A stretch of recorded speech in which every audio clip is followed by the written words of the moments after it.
True or false? It can be a challenge to cover the things President Trump says and tweets because much of it is actually in a murky gray area, somewhere in between a truth and a lie. So we tried creating a spectrum of all the ways he shades the truth through omissions, fibs, half-truths, and others. Now, this could apply to other public figures as well, but let's start by applying it to the president. One of Trump's most common ways of shading the truth is exaggeration. Here's an example from this week. He was talking about the Coast Guard's truly heroic response to Hurricane Harvey. Texas has been incredible. You saved 16,000 lives. Nobody knows that. 16,000 lives.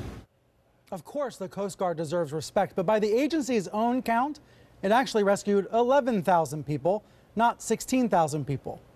Now another example on our spectrum, deflection. Trump's not lying when he changes the subject, but he is evading. Earlier this month, here's how the president responded to a reporter's question about the Russia investigation. Don't remember much about it. All I can tell you is this. There was no collusion. There was no nothing. It's a disgrace, frankly, that they continue. You ought to look at Hillary Clinton and you ought to look at the new book that was just put out by Donna Brazile. So there it is, trademark deflection.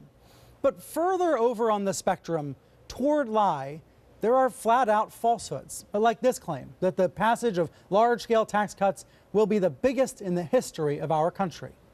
Now, the Washington Post gave 4 Pinocchios to that claim, and the Committee for a Responsible Federal Budget, a nonpartisan policy group, says the GOP plan would actually be the 8th largest tax cut since 1918.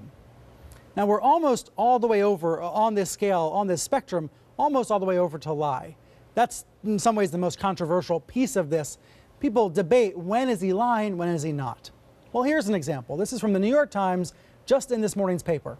Apparently, the president's now casting doubt on the veracity of this Access Hollywood tape, which he previously admitted was real.